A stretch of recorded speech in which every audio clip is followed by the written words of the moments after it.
1551. Sinabi ni Helena, mukhang nasa ikapitong hakbang na siya ng pag-iilaw ng puso. Ito na lamang ang ikapitong hakbang ng pag-iilaw ng puso, mamamatay siya sa aking mga kamay maya-maya. Hindi man lang iyon inilagay ni Lance sa kanyang mga mata, si Lance ay nasa 7th Order of Enlightenment na ngayon, na eksaktong isa.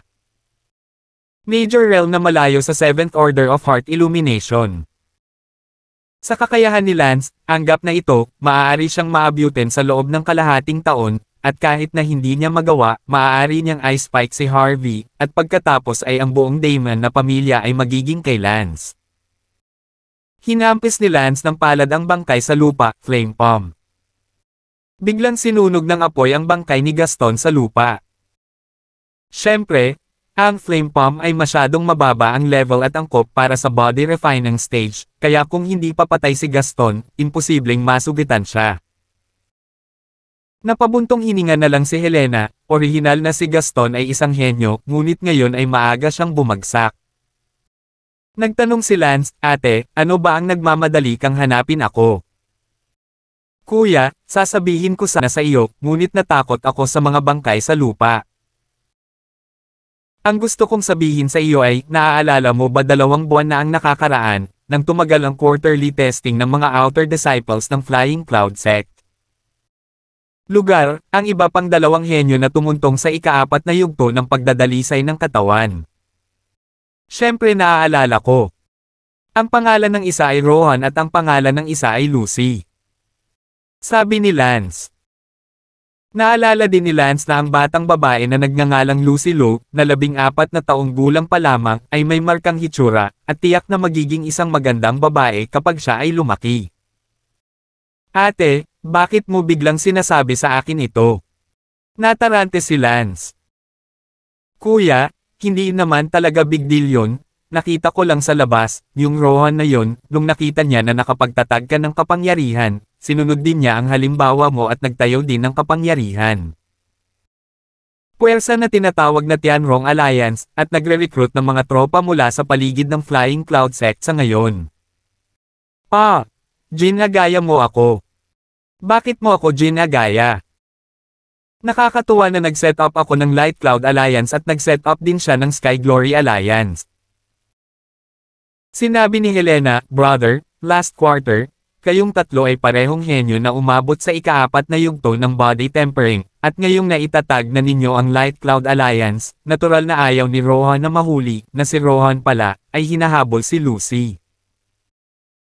Sa palagay ko ang dahilan kung bakit niya itinatag ang Skyrong Alliance ay marahil dahil ayaw niyang may kumpara sa iyo, kaya mas kapaki-pakinabang para sa kanya na ituloy Lucy.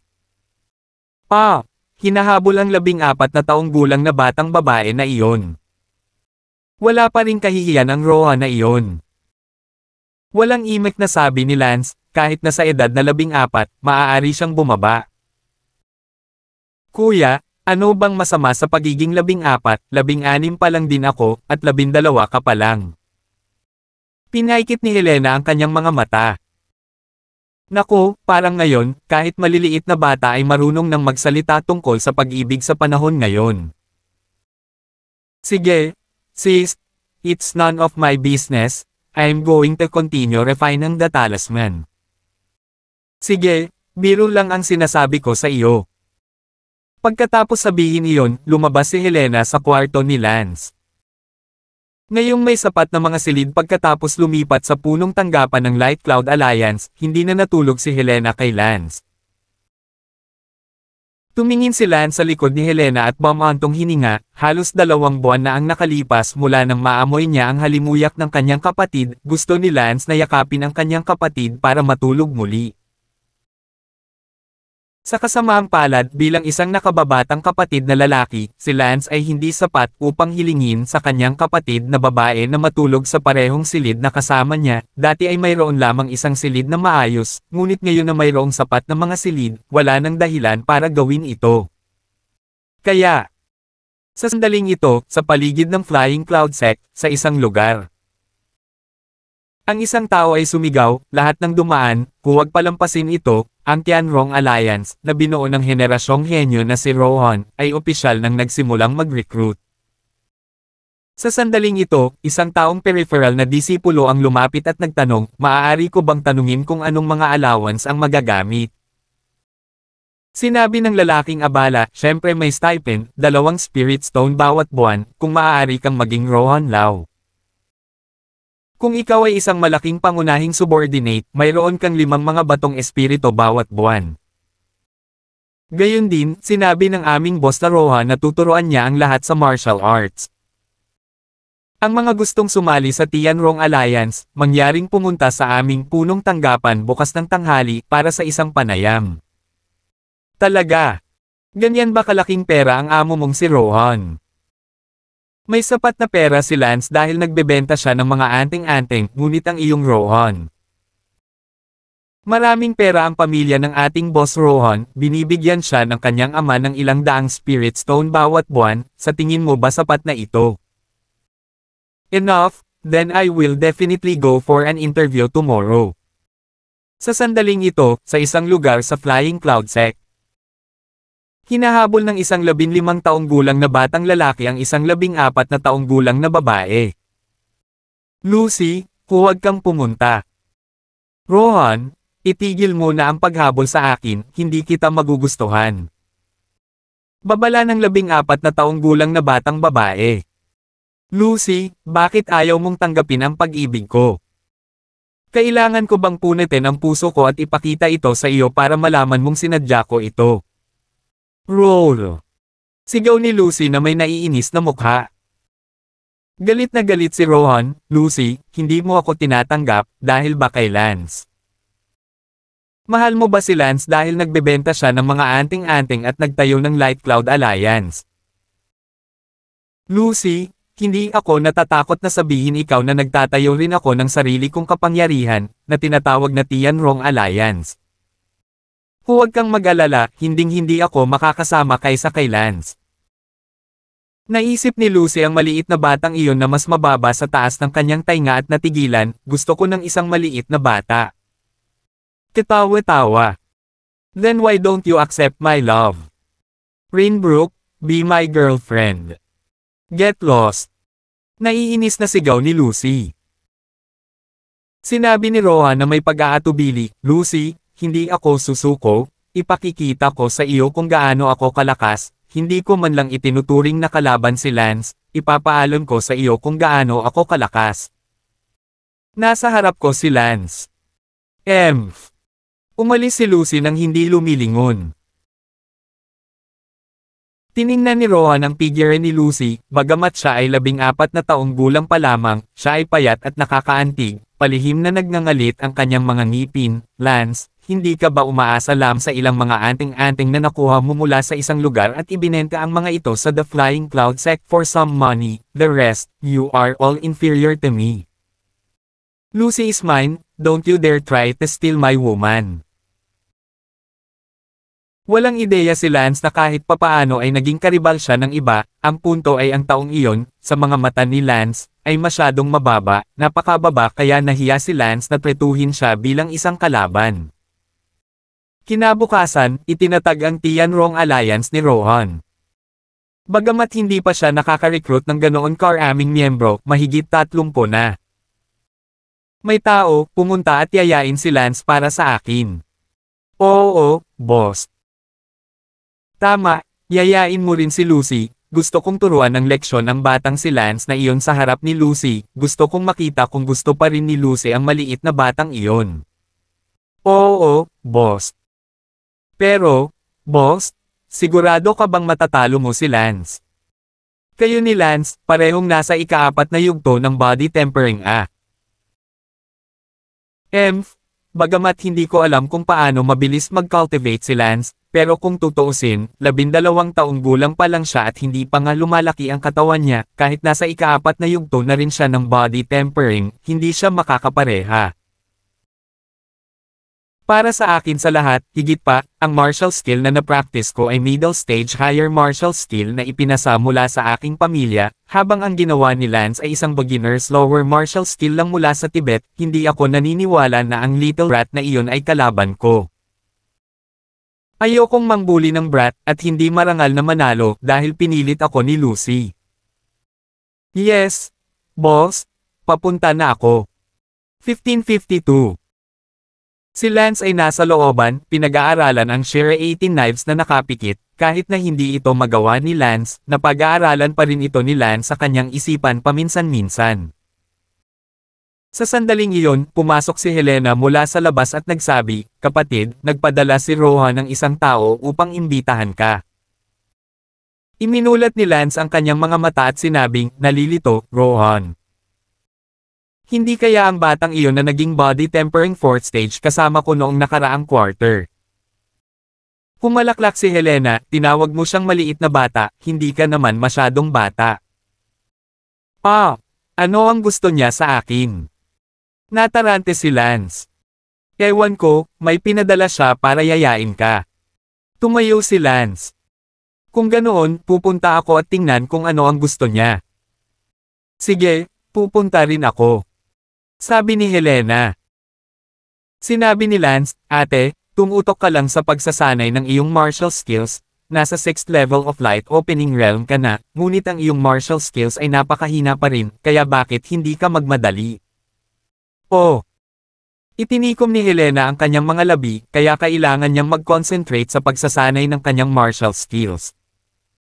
Nag-isa si Lance sa Tianrong Alliance ni Rohan. Pagdating sa pasukan ng Tianrong Alliance, isa sa kanyang mga tauhan ang sumigaw sa loob, narito si Lance. Dir-diretsyong naglakad si Lance sa pintuan at pumasok sa loob, nakita lamang ang higit sa 30 panlabas na mga disipulo na nakaupo sa magkabilang gilid ng silid, at sa itaas, isang 15 taong gulang na batang lalaki ang nakatayo doon, ang kanyang mga mata ay tila may bakas ng kasamaan, nakatingin sa Lance. Medyo natarante si Lance nang makita niya si Rohan na nakatingin sa kanya ng may masamang tingin, na parang hindi siya nasaktan. "Rohan, ano ang tawag mo sa akin dito?" tanong ni Lance. "Lance, huwag kang mag-alala, hindi pa huli ang lahat hanggang sa dumating ang isa," sabi ni Rohan. "Whatever, I'd like to see what you want." Ungol ni Lance at umupo sa isang tabi. Hindi nagtagal, may sumigaw na naman mula sa labas, narito si Lucy. Pumasok ang isang bagong panganak at matikas na 14 na taong gulang na batang babae, at si Lucy iyon. Nakita ni Lance si Lucy sa pangalawang pagkakataon, at nalaman niyang mas matangkad siya ng kaunti kaysa 2 buwan na ang nakakaraan, at medyo naninikip ang kanyang dibdib, at medyo mas malakas ang kanyang panlasa sa mga babae, ngunit sa ngayon, si Lucy ay isang malamig na mukha. Tumingin si Lucy kay Lance bago iniwas ang tingin kay Rohan at bumantong hininga, "Rohan, para saan mo ako inimbitahan dito?" Si Rohan ay abala sa pagsasabing, "Lucy, inimbitahan ko si Lance ngayon, kung mayroon man, tayong tatlo ay maaaring makipag-ayos ng harapan." Naguguluhan na sabi ni Lance, "Hoy, ano ang kailangan kong ayusin sa inyo ng harapan? Mukhang hindi ko kayo lubos na kilala." Sinigawan ni Rohan si Lance, "Lance, tumahimik ka, hindi mo pa turn para magsalita." Biglang nagalit si Lance, "Ano ba, kahit papaano ay inimbitahan siya rito," at pagkatapos ay bago niya naintindihan ang anumang bagay, sinigawan niya si Lance. Sasampalin na sana ni Lance at tadteren si Rohan hanggang mamatay nang makita niyang sinabi ni Rohan kay Lucy, "Lucy, paano ko siya bugbugin sa harap mo ngayon?" Ngumuso si Lucy, "Mga mani, magugustuhan ko ba ang batang ito, Lance?" "Rohan, ilang beses ko bang sinabi sa iyo na ang taong gusto ko ay hindi ang batang ito, kaya huwag mo akong pakialaman, okay?" I'm not going to like you. Huwag mong isipin na dahil lang sa mas malakas ka sa akin, pwede mo na akong asarin ng sunod-sunod." Tumigil ang nakataas na kamay ni Lance, at narinig ang kanilang pag-uusap, si Lance. Naiintindihan ng ministro na si Rohan ang humahabol kay Lucy, ngunit hindi gusto ni Lucy si Rohan, kaya sinabi ni Lucy kay Rohan na mayroon na siyang batang lalaki na gusto niya. Hindi kumbinsido si Rohan, at naisip niya na ang lalaki na gustuhan ni Lucy si Lance. Tinawag ni Rohan si Lance dito ngayon dahil gusto niyang bugbugin si Lance sa kanyang mukha. Matapos maunawaan ang layunin ni Rohan tawagan si Lance, humagalpak ng tawa si Lance, at kasabay nito, nagalit din si Lance. Sa ngayon, nakatutok lamang si Rohan sa pakikipag-usap kay Lucy at hindi man lang tumingin kay Lance. Pinisil ni Rohan si Lucy, si Lance ang pinakahenyo sa session namin maliban sa akin, sino pa ba ang magugustuhan mo maliban sa kanya, dapat matakot kang matalo ko siya, kaya mo sinabi iyon. Walang pakialam kahit kaunti si Lucy kung matatalo ba si Lance o hindi, ngumisi siya, isipin mo kung ano ang gusto mo, maaari mo siyang talunin kung gusto mo, wala akong kinalaman. Lucy, wala akong pakialam na ay bully ang isang maliit na bata, pinilit mo akong gawin ito. Rohan, ano ang gusto mong gawin mo sa sarili mo? Huwag mong subukang ipilit sa akin sa bawat pagliko, sa madaling salita, huwag mo akong pakialaman, o hindi ako ganoon kadaling pakialaman.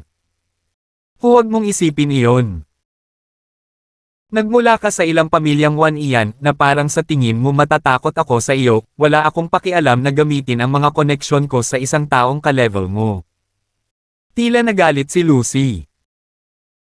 Nahihilo si Rohan sa galit, marahil ay gusto niya talagang umibig ng sobra kay Lucy, niliinggan ni Rohan si Lance at inilabas ang lahat ng galit niya kay Lance. Umungol si Rohan, Lance, ikaw na lang, aayusin kita ngayon. Pagkasabi noon, lumundag sa galit si Rohan at saka hamampas sa hangin. Phew! Isang malakas na hangin ang umiihip sa buong bahay. Galit na galit si Lance sa loob, itong si Rohan, na nontog sa pader sa pagdadala ng mga babae mismo, ay talagang naglabas ng galit kay Lance, tinatrato siya na parang malambot na kamatis. Sinalubong ni Lance ang sitwasyon at agad na hinawakan ang braso ni Rohan nang si Rohan ay ganap na hindi mahuhulaan. Kaching! Pinahihit ni Lance ang braso ni Rohan sa isang iglap. Bang! Si Lance ay bumaril ng sipa at sumipol, si Rohan ay lumipad palabas ng pinto. Mahigit sa 30 tauhan ni Rohan sa bahay ang nagulat.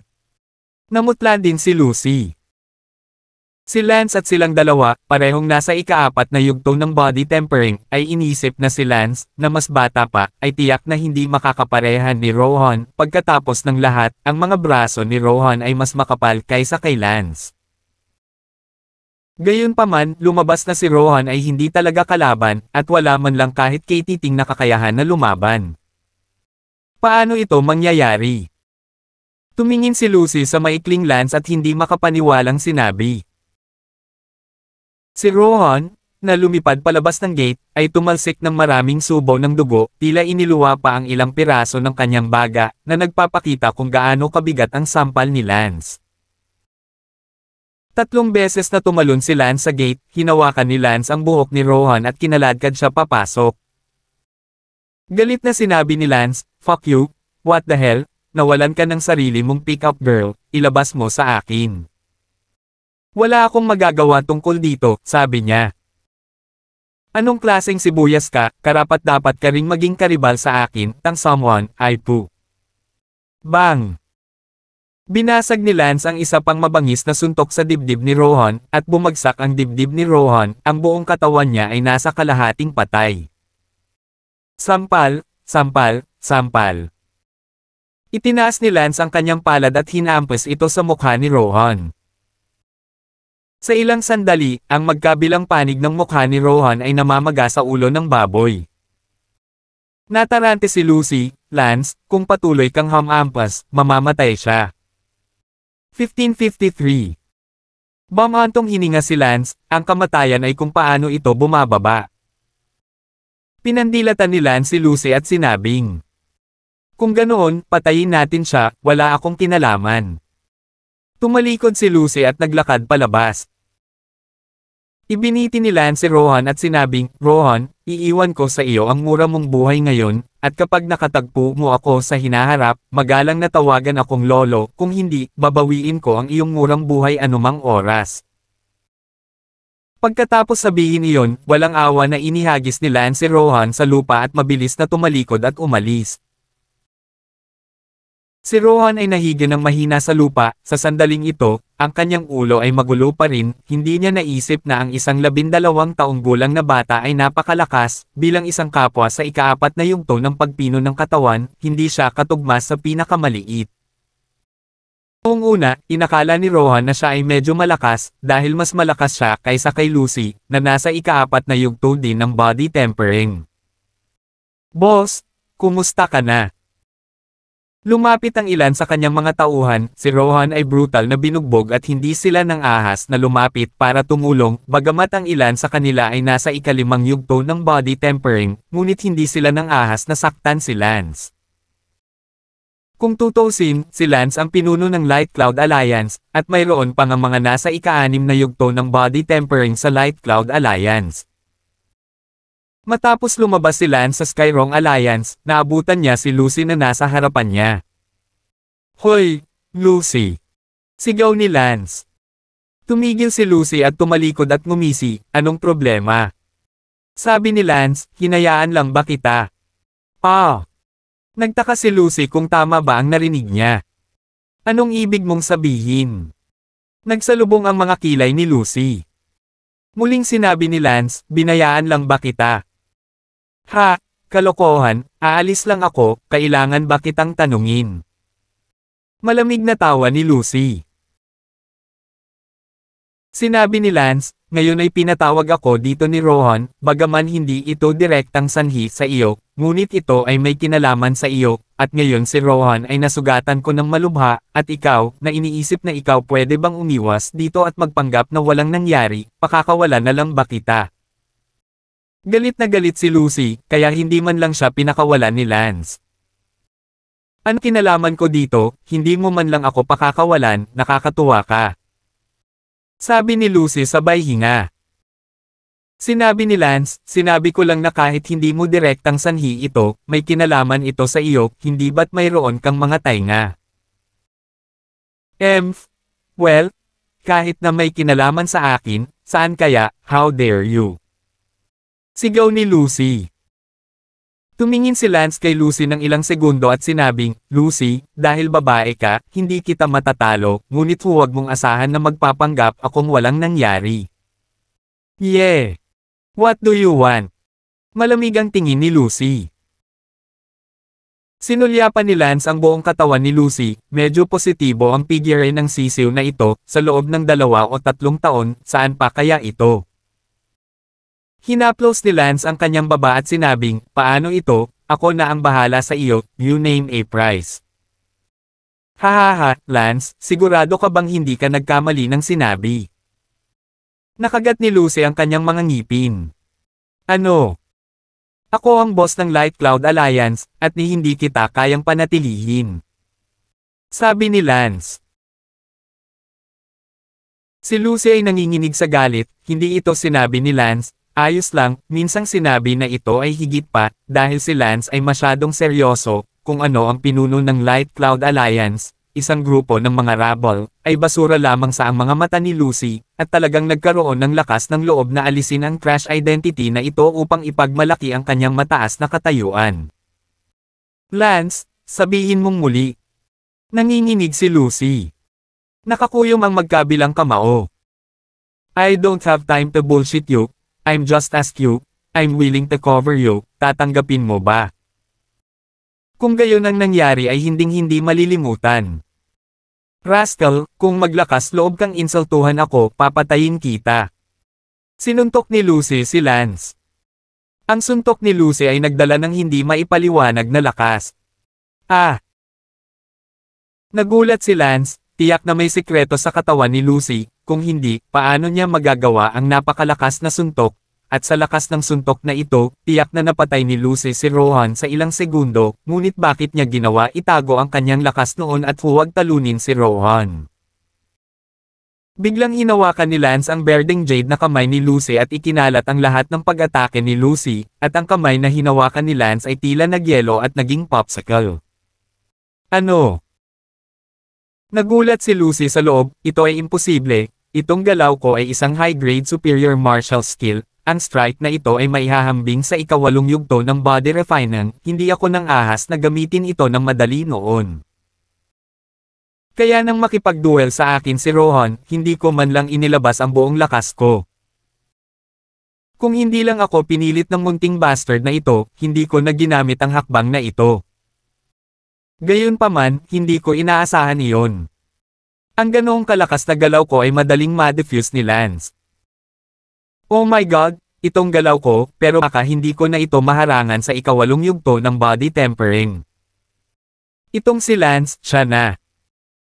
Sa ikaapat na yugto pa lang ng body tempering at 12 taong gulang pa lang siya, paano ito posible?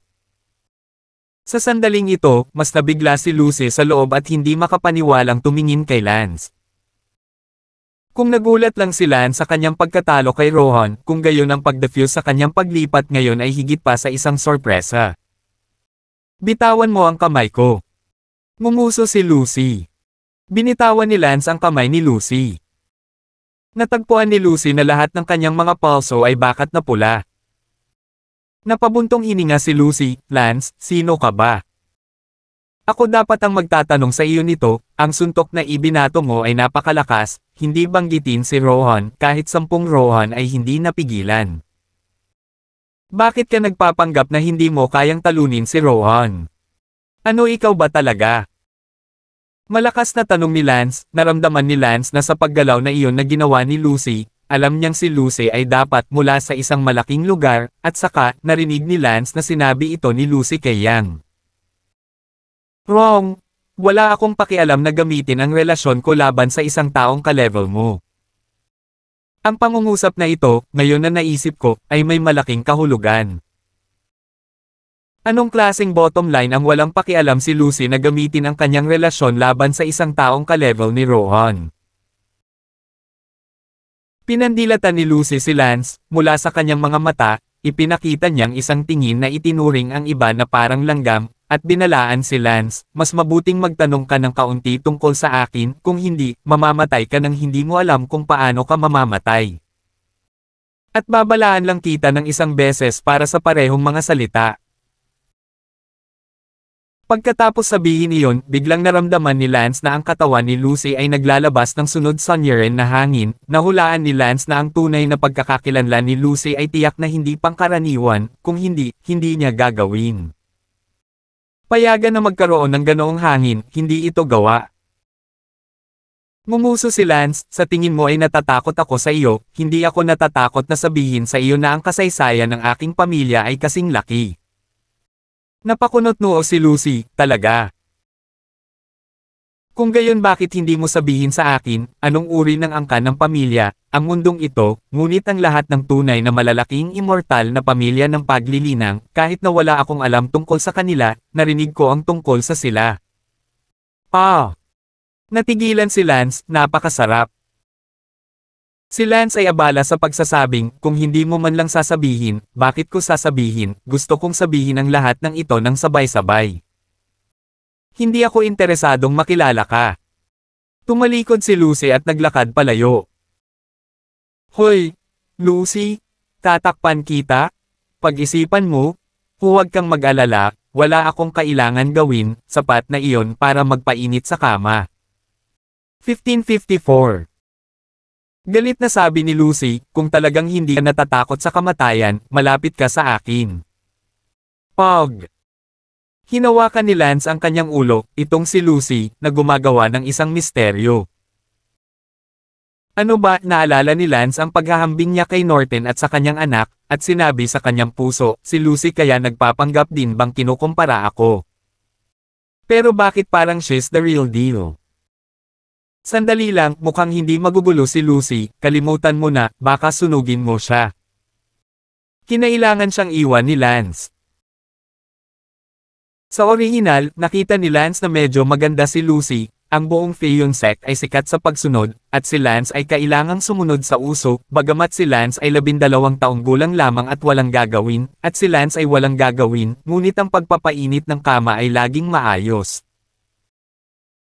Sa sandaling iyon, naalala ni Lance ang kanyang asawa, anak na babae, apo, at lahat ng kanyang mga kaibigan sa mortal na kaharian, at biglang nakaramdam ng kirot sa loob. Biglang naisip ni Lance kung paano niya dapat mabuhay ang buhay na ito, kung matatakot siyang mawala. Muli at pagkatapos ay mag-isa mula noon, o dapat ba niyang kalimutan ang nakaraan at magpatuloy sa pagsulong? Umuwi si Lance na medyo disoriented. Boss, ano ang nangyayari sa iyo? Nakita ni Merwin na hindi maganda ang hitsura ni Lance at abala sa pagtatanong ng may pag-aalala. Wala naman. Tama, boss. Narinig ko na gusto ka ni Lucy, kaya labis kang kinasusuklaman ni Rohan. Si Merwin ay abala. Walang ganoon. Ang bagay na ito ay katatapos lang harapin ni Lance. Ito ay isang ulam, hindi man lang gusto ni Lucy si Lance, hindi man lang siya pumayag na panatilihin siya, paano pa rin siya magugustuhan. Gayunpaman, tila may nararamdaman nga si Lucy para sa isang tao, at hindi niya alam kung sino iyon. Ngumiti si Merwin, hehe, boss, huwag kang mahiya, bagamat 12 taong gulang ka pa lang at hindi ka pa marunong magmahal ng lalaki at babae, maaari mo itong i-reserve sa ngayon at maghintay hanggang lumaki ka sa ilang taon. Nabalitaan ko na ang ilang mga boss sa Flying Cloud Sect ay may kahit man lang ilang kasintahan. Si Lucy ay isang kagandahan, ngayon 14 lang ay medyo kaakit-akit, kung hindi mo siya hahabulin ngayon, ikaw ay itataboy ng iba mamaya, sayang hindi ako sapat para sa kanya, kung hindi, gusto ko siyang habulin, haha. Si Tang Maifei ay nasa napakataas na posisyon ngayon, tinawag siyang kuya ng lahat sa Light Cloud Alliance. Si Ixi, malaya siyang nakakagala kamakailan, at mayroon pa siyang 5 Spirit Stone na kailangang pinuhin bawat buwan, kaya napaka-prosperous na sitwasyon. Tumingin si Lance kay Merwin at sinabing walang kibo, gumugol ka ng mas maraming oras sa pagsasanay sa martial skills sa hinaharap, huwag mong isipin ang mga kalokohang ito. Oo, boss, gagawin ko. Pumasok si Lance sa kanyang courtyard at sumunod si Merwin. Si Helena ay nagsasanay ng kanyang martial arts skills sa courtyard. Kuya, bumalik ka na, ano ang gusto ng Rohan na iyon sa iyo? Si Helena ay abala sa pagtatanong. Wala, kaunti lang. Medyo moody si Lance. Sa oras na ito, nagtanong si Merwin, Helena, sa palagay mo ba ay dapat maghanap si boss ng kasintahan sa Flying Cloud Sect ngayon? Ano? Naghinala si Helena na mali ang kanyang narinig, dapat bang maghanap ng kasintahan ng isang 12 taong gulang na lalaki? Sinabi ni Merwin, Helena, sa tingin ko ay medyo maganda si Lucy, mas maganda kung siya ang maging girlfriend ng amo. Huminga si Helena, Merwin, alam mo ba kung ano ang sinasabi mo? Alam ko, payuhan ng amo na sundan ang kanyang kasintahan, ang amo ng Light Cloud Alliance ay walang kasintahan, medyo mahal ito, hindi sapat na lumabas sa estilo. Sabi ni Merwin. Merwin, 12 taong gulang pa lang ang kapatid ko, huwag kang maglakas loob na turuan siya ng masamang aral dito. Sa edad niya, alam ba niya kung ano ang girlfriend? Alam mo kung ano ang pag-ibig? Saway ni Helena. Oh, ito ay isang simbolo ng katayuan, ano ang alam mo? Si Tang Mumay ay sumugod kay Helena, kahit na hindi siya sigurado kung bakit si Helena ay napigilan. Sinabi ni Merwin kay Lance, Boss, sana sundan mo si Lucy, isa si Lucy sa iyong. Ang pinakamaganda sa mga disipulo sa session, kung papasok ka sa inner circle sa hinaharap, baka agawin ka ng iba. Hindi nagsalita si Lance at huminga ng mahina. Sinabi ni Lance sa loob-loob, may isang babae lamang sa aking puso, at siya ay si Mo Chenji. Huminga ng malalim si Lance, para sa taong ito na si Mo Chenji, ang pakiramdam ni Lance ay lalong lumayo. Biglang, halos makalimutan na ni Lance ang hitsura ni Mo Chenji, mayroon lamang isang malabong hitsura sa kanyang isip, tang natakot talaga si Lance na balang araw, makalimutan niya si Mo Chenji. Phew! Ipinikit ni Lance ang kanyang mga mata at sinubukang muling likhain ang hitsura ni Mo Chenji sa kanyang isipan, ngunit palaging parang, ang hitsura sa kanyang isip ay nagiging hindi pamilyar. Kuya, ano ang iniisip mo? Medyo nag-aalala si Helena. Wala. Nasa moody si Lance. Bumantong hininga si Helena, "Kuya, hindi kita pinipigilan na maghanap ng girlfriend, sa totoo lang, napakalakas mo ngayon, okay lang kung gusto mo ng girlfriend, kung gusto mo talaga ng girlfriend, sinusuportahan kita para habulin si Lo." Yaxi. Sabi ni Helena, sa loob-loob, para sa ilang kadahilanan, nakaramdam siya ng kaunting pagkahilo. Gayunpaman, umiling si Lance at sinabing, "Hindi na kailangan." "Bakit?" "Natatakot ako na kapag hinanap ko siya, makalimutan ko na talaga siya. At saka, napakalayo ni Lucy sa taong nasa isip ko kaya't maaari ko pang isaalang-alang na panatilihin siya, ngunit bilang isang kasintahan, kalimutan mo na ito." Sabi ni Lance na may lungkot sa kanyang mga mata. "Kuya, bakit bigla kang nakaramdam ng kakaiba, sino ang sinasabi mo?" Si Helena ay abala sa pagtatanong. "Nako, yung isang taong namumuhay sa isip ko, lalong lumalabo sa memorya ko ang itsura niya, at madalas ko pang nakakalimutan ang existence niya, natatakot ako na kapag nakahanap nga ako ng girlfriend, makakalimutan ko talaga." Natatakot na sabi ni Lance. "Kuya, may kwento ka ba?" Ayaw pag-usapan ni Lance ang tungkol sa mortal na kaharian, kaya sinabi niya, ito ay isang bagay lamang sa pagkabata. Medyo hindi nakapagsalita si Helena, ngunit ang bagay sa pagkabata ay talagang nagpamukha sa kanya na siya ay umiibig. Nagpatuloy si Lance sa pagpino ng kanyang anting-anting, sa kalaunan ay magpapatuloy ang buhay. Hindi nagtagal, lumipas ang isang buwan. Ang mga panlabas na disipulo ng Feyon Sect, ang oras para sa pagsubok sa ikalawang quarter ay dumating na. Sa araw na ito, lahat ng mga disipulo sa ikalawang quarter ng unang taon ay natipon sa plaza. Ang langit ay napuno pa rin ng parehong malakas na tao na namamahala sa pagsubok noong nakaraan. Lahat, sa isang kisap mata, 3 buwan na naman ang lumipas, at gumugol ka ng isang buong kalahating taon sa Flying Cloud Sect. Sa huling pagsubok ko, 3 sa mga disipulo sa klase ang umabot sa ika-4 na yugto ng body tempering. At sa pagkakataong ito, gusto kong makakita ng mas maraming tao na umabot sa ika-4 na yugto ng body tempering, o kahit na makakita ng isang tao na umabot sa ika-5 yugto ng body tempering. Gayunpaman, dahil pumasok lang sa Flying Cloud Sect sa loob ng kalahating taon, malabong may sinuman ay umabot na sa ika-5 yugto ng body tempering, at hindi ako naniniwalang totoo ito. Sabi ng malakas na lalaki sa himpapawid, ang kanyang mga mata ay nakatingin sa halos 10,000 isang taong disipulo sa lupa. Okay, nang walang karagdagang abala, sa isang taong disipulo, may nakaabot na ba sa ika-5 yugto ng body tempering sa quarterly test na ito? Tanong ng malakas na lalaki sa himpapawid, ngunit nagtatanong lang siya, hindi niya akalain. Kaya, nagkaroon ng maraming talakayan sa lupa. Paano posible, ang pagpasok sa Flying Cloud Sect sa loob ng kalahating taon upang maabot ang ika-5 yugto ng body tempering, ito ay masyadong peke. Ang ating Flying Cloud Sect ay hindi isang first class na sekta, kung saan mayroong isang malakas na henyo. Oo, sayang lang ang oras sa pagtatanong. Sa ngayon, nag-aalangan si Lance kung itatago o hindi ang kanyang kaharian sa ika-5 yugto ng body tempering at lalabas ng may pagkamangha.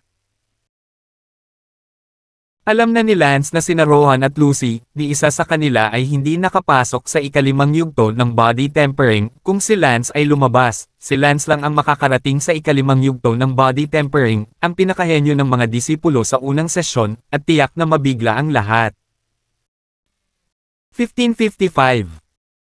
Kinagat ni Lance ang kanyang mga ngipin, damn it, high profile for once. Kaya, tahimik na itinaas ni Lance ang kanyang nakatagong kaharian sa ika-6 na yugto ng body tempering, at pagkatapos ay naglakad palabas ng buong tanawin ng publiko. Wow! May nakaabot talaga sa ika-5 yugto ng body tempering. Si Lance ba? Heavens, kalahating taon pa lang nasa Flying Cloud Sect si Lance at naabot na niya ang ika-5 yugto ng body tempering. Paano ito posible? Sa sandaling lumabas si Lance, nagulat ang lahat, si Lance ay talagang nakapasok sa ika-5 yugto ng body tempering. Sa sandaling ito, si Rohan ay napuno ng paninibugho habang tinitingnan niya si Lance, at si Lucy ay hindi rin kapanipaniwala, na sinasabi sa loob-loob na, ang maliit na bastard na ito ay nakalusot sa ikalimang yugto ng body tempering bago ko pa magawa. Ang lahat ay tumingin kay Lance, puno ng pag-aalinlangan, pati na rin ang paghanga. Sa kasamaang palad, mali ang lahat, ang pinakawalan ni Lance ay hindi ang ikalimang yugto ng body tempering, ngunit ang ika-6 na yugto ng body tempering. Ang malakas na lalaki sa langit ay hindi pinansin ng ilang sandali, at medyo hindi inaasahang tumawa. Hindi ko inaasahan na mayroon talagang isang tao na umabot sa ikalimang yugto ng body tempering, nakapasok ka lang sa Flying Cloud Sect. Sa loob ng kalahating taon, naabot mo na ang ikalimang yugto ng body tempering, malakas, ano ang pangalan mo? Sinabi ni Lance, bumalik sa senior, ang pangalan ko ay Lance, patawarin mo ang katapangan ng senior, may pagkakamali sa pangungusap na sinabi ni senior. Sumimangot ang malakas na lalaki sa langit at nagtanong, ano ang nasabi ko na isang pagkakamali? Sinabi ni Lance, ngayon lang, sinabi ni Senior na hindi niya inaasahan na mayroon talagang isang tao na umabot sa ikalimang yugto ng body tempering, na mali, nakatayo ako ngayon, hindi dahil naabot ko na ang ikalimang yugto ng body tempering, ngunit dahil, naabot ko na ang ika-6 na yugto ng body tempering. Ano? Nagulat ang karamihan nang marinig nila ang mga salita ni Lance, na parang sumabog ang langit sa kanilang mga ulo. Sinabi ni Lance na naabot niya ang ika-6 na yugto ng body tempering, hindi ang ika-5 yugto, oh my god, totoo ba ito? Imposible, hindi ako makapaniwala na naabot niya ang ika-5 yugto ng body tempering, ika-6 na yugto ng body tempering, paano ako maniniwala dito? Sumabog ang buong parisukat. Nagulat ang malakas na tao sa langit, sa totoo lang medyo malayo siya sa lupa, at ang body tempering stage ay masyadong mahina para sa kanya, ito man ay ang ika-5 o ika-6 na yugto ng body tempering, ito ay kasing mahina ng walang pagkakaiba sa ang kanyang mga mata, kaya hindi niya napansin na si Lance ay nasa ika-6 na yugto ng body tempering. Ang malakas na lalaki ay nagsabi, ako ay nagkamali, Lance, ikaw ay talagang nasa ika-6 na yugto ng body tempering stage. Ang malakas na tao sa langit ay maingat na hinusgahan ang sitwasyon at nakabuo ng isang bagong conclusion. Wow! Ito talaga ang ika-6 na yugto ng pagdadalisay ng katawan. Langit! Masyadong masama si Lance. Ang pagpasok sa paligid ng Flying Cloud Sect sa loob ng kalahating taon at pag-abot sa ika-6 na yugto ng body tempering, paano ito posible, mabuhay tayo o hindi? First, idol ko. Natigilan ang buong square. Sumulyap si Lance sa mga tao at ngumiti sa kanyang puso, kahit na itinago ni Lance ang kanyang kaharian, ayaw niyang kumilos ng masama, kaya sa pagkakataong ito, pinakawalan niya ang ika-6 na yugto ng body tempering para magsaya. Sinasamba at maituturing na isang mataas na profile na kahanga-hanga. Sa ngayon, ito ay tunay na kahanga-hanga, lahat ay tumingin sa mga mata ni Lance ng iba, puno ng pagsamba. Siyempre, mayroon ding mga tao na puno ng paninibugho, halimbawa, ang tinatawag na Rohan ay nakatingin kay Lance ng may paninibugho ngayon. Sa huling quarterly test, siya, si Lance, at Lucy ay nasa ika-4 na yugto ng body tempering, habang ang quarterly test na ito, naabot na ni Lance ang ika-6 na yugto ng body tempering, habang sila, ay nasa ika-4 na yugto pa ng body tempering. Sa sandaling ito, natigilan din si Lucy, naisip lang na naabot na ni Lance ang ika-5 yugto ng body tempering, nang medyo nagulat siya, pero ngayong nalaman niya mali iyon, pang-6 na yugto na ng body refining, natulala siya sa loob. Tumingin si Lucy sa tanawin ng Lance sa sandaling ito, at hindi niya maiwasang tumingin sa isa sa mga disipulo sa ika-2 taon, at sinabi sa kanyang puso, mabigla ba niya, ngayong quarter, ang lahat. Ang taong tinitingnan lang ni Lucy ay si Weldon, isang disipulo sa ika-2 taon. Sa huling quarterly test, naabot ni Weldon ang ika-8 yugto ng body tempering, na naging dahilan upang magkaroon ng magandang pakiramdam si Lucy kay Weldon, at ang katotohanan na si Weldon ay medyo gwapo, ang magandang pakiramdam ni Lucy kay Weldon mas malakas pa kaya, sa sandaling ito, si Lance na sumabog sa ika-6 na yugto ng body refining ay tumingin kay Lucy kay Weldon, umaasa siyang sorpresahin muli ni Weldon ang lahat, o sorpresahin siya upang siya ay pakiramdam sa loob-loob na si Weldon pa rin ang pinakamakapangyarihang tao sa mundo. Ang malakas na tao sa langit ay nagsabi, ay cheer natin si Lance. Papa! Naghiyawan ang lahat at nagpalakpakan ng ilang beses. Pagkatapos ay naglakad pabalik si Lance sa grupo. Ang malakas na tao sa langit ay nagpatuloy, susunod, ang nakarating sa ika-4 na yugto ng body refining sa mga disipulo sa unang sesyon ay hahakbang pasulong. Sa oras na ito, si Rohan ang unang nagmamadaling lumabas, at naisip ni Rohan sa kanyang sarili, sa wakas, turn ko na para maging kahanga-hanga. Gayunpaman, nang lumingon si Rohan, mayroon talagang 40 hanggang 50 tao ang sumusunod sa kanya palabas. Hindi nakahangahangang magkaroon ng napakaraming tao na umabot sa ika-4 na yugto ng body tempering. Ang malakas na tao sa langit ay hindi man lang pinayagang magsaya ang lahat at hinayaan silang bumalik sa kanilang mga koponan. Si Rohan ay mukhang nanlumo at ibinaling ang kanyang ulo para tingnan si Lance, na siya na mismo ang naglalaro ng lahat ng prestihiyo sa pagkakataong ito. Sumunod, pagkakataon na ng pangalawang alagad na sumubok. Ang malakas na tao sa langit ay nagsabi, sa mga disipulo sa ika-2 taon, sa huling quarterly na pagsusulit, mayroon bang nakaabot sa ika-8 yugto ng body tempering, at itong quarterly na pagsubok, mayroon bang sinuman sa ika-2 taon na mga disipulo ay umabot sa ika-9 na yugto ng body tempering. Sa tingin ko ay dapat wala na, tutal, nagulat ako nang may umabot sa ika-8 yugto ng body tempering noong nakaraang quarter. Sa sandaling iyon, si Weldon, isa sa mga pangalawang disipulo, ay sumigaw, meron. Pagkatapos, lumabas si Weldon sa buong tanawin ng karamihan.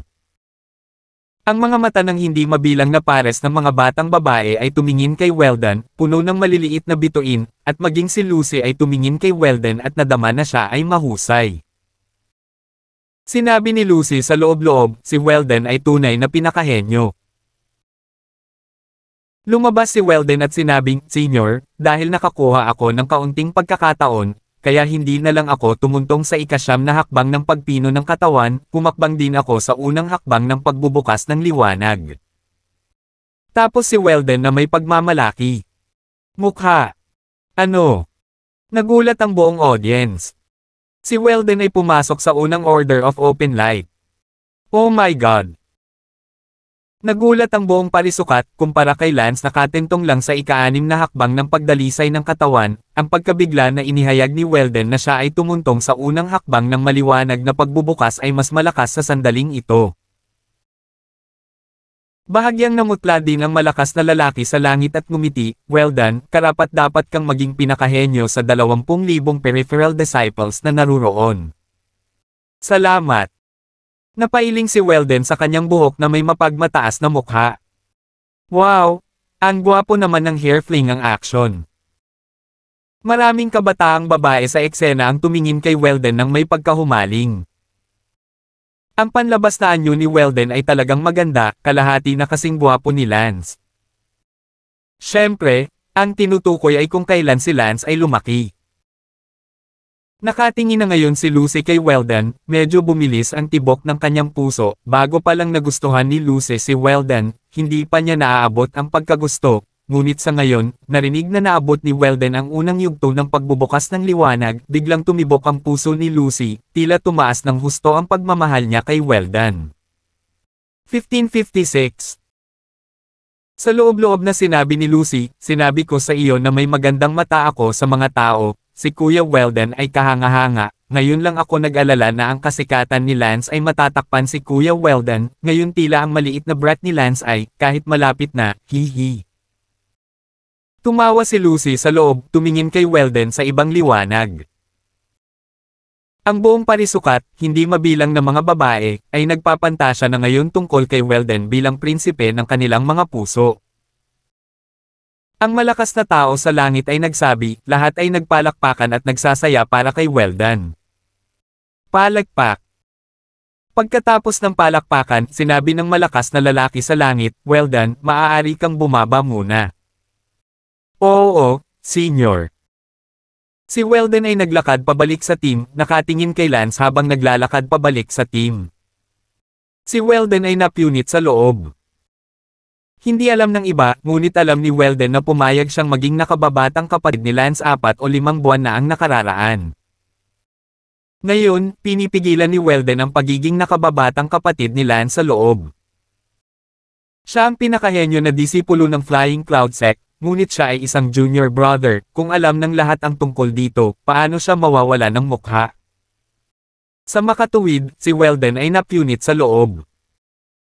Sa huli, kinagat ni Weldon ang kanyang mga ngipin. Damn it, hindi ako magiging maliit na kapatid ni Lance. Ang pinakamasamang sitwasyon ay ibabalik ko sa kanya ang Spirit Stone na ibinigay niya sa akin noong nakaraan. Si Weldon, isang kamakailang talent outbreak, at ang aking mga tagumpay sa hinaharap ay tiyak na hindi maliit. Paano ako magiging isang maliit na kapatid? Ito ay dahil lamang sa nabulag ako ni Lance ilang buwan na ang nakakaraan at nakita na si Lance ay nagsanay sa ika-10 antas ng ang Thunder Fist at tinalo ang aking pinsan, kaya pabigla-bigla kong sinamba siya bilang aking nakatatandang kapatid. Ngayong naabot ko na ang unang yugto ng Enlightenment, maaari ko nang sanayin ang Thunder Fist hanggang sa ika-10 antas, na hindi hihigit sa pinakamababang martial art. Nako, kinaiinisan ko na masyado akong short-sighted that time, at nagbulag-bulagan ako ng ganon-ganon lang at walang pinipiling pagsamba kay kuya. Sa loob ng puso ni Weldon, napagdesisyonan niyang huwag nang aminin na siya ay nakababatang kapatid na lalaki ni Lance. Hindi nagtagal, natapos ang pagsubok sa ikalawang quarter at nag-disband ang lahat. Pagkatapos ng dissolution, hindi mabilang na mga batang babae ang agad na dumagsa sa harapan ni Weldon at magiliw na tinawag si Kuya Weldon. Tumingin si Lance kay Weldon at ngumiti sa kanyang puso, mukhang napaka-discerning ko, kumukuha ng isang maliit na kapatid at mabilis na sumisira sa lakas. Tumungo si Lance sa Weldon, ilang buwan nang walang balita tungkol kay Weldon, at hindi nagkusa si Weldon na pumunta kay Lance. Nagpadala si Lance ng mga tao upang hanapin siya. Lahat ay nagsasabi na si Weldon ay pumasok sa true hayop na kagubatan. Sa kasamaang palad, si Weldon ay napapaligiran ng isang grupo ng mga babae. Hindi siya makausap ni Lance, kaya kinailangan ni Lance na sumuko at magpadala ng isang tao na mag-imbite sa kanya sa Light Cloud Alliance sa ibang araw. Sa sandaling iyon, nakita ni Lance na sa hindi kalayuan, si Lucy ay nakatingin sa gilid ni Weldon. Tumibok ang puso ni Lance at palihim na sinabi, ano ang sitwasyon? Nakatitig si Lucy kay Weldon at may bakas ng ngiti sa kanyang mga labi. Hindi kaya na kumbinsirin si Lucy sa henyo ni Weldon. Gusto ni Lucy si Weldon. Naging malinaw si Lance, narinig niyang sinabi ni Rohan na may paboritong tao si Lucy, ngunit ito pala ay si Weldon. Hindi alam ni Lance kung bakit, medyo nalungkot ang kanyang puso, bago pa siya gustong alagaan ni Lance at tinanggihan niya ito, ngunit hindi niya inaasahan na ang Lucy na ito ay may gusto sa ibang lalaki. Naramdaman ni Lance na nasaktan ang kanyang pagmamataas. Agad na lumapit si Lance kay Lucy, si Lucy ay nakatingin pa rin kay Weldon na obsessively, hindi na mamalayan na si Lance ay lumapit sa kanya. Ahem. Umubo si Lance. Nagpanik si Lucy pabalik sa kanyang katinoan. Nang makita ni Lucy na si Lance iyon, sinabi niyang masama ang loob, Lance, anong ginagawa mo?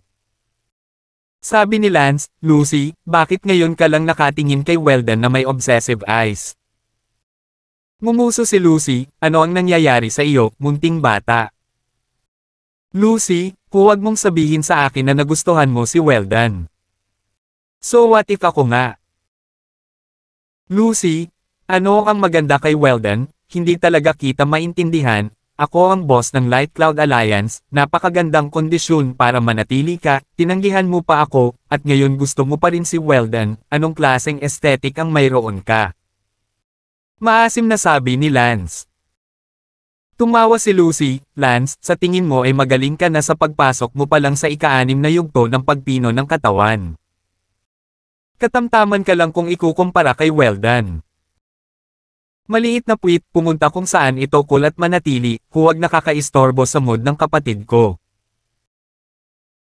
Oh, Lucy, Nakita mo lang na si Weldon ay medyo gwapo. Well, dito ako tahimik na magbubunyag ng kaunting impormasyon sa iyo. Actually, paglaki ko, doble ang gwapo ko kay Weldon dito. Sandali. Ay po. Hindi ka naniniwala sa akin. Saka sa ilang taon kapag matanda na ako, malalaman mo. Tama, may isang bagay na hindi mo alam, tama, tungkol kay Weldon. Si Lucy ay walang interes na malaman, ngunit nang marinig niya ang tungkol kay Weldon, agad siyang naging interesado at abala sa pagsasabing, ano iyon? Sa totoo lang, si Weldon ay kapatid ko rin, si Lucy, hindi ko babae pero pupunta ako para maging babae ng kapatid ko, nalulungkot ako para sa iyo, hahaha.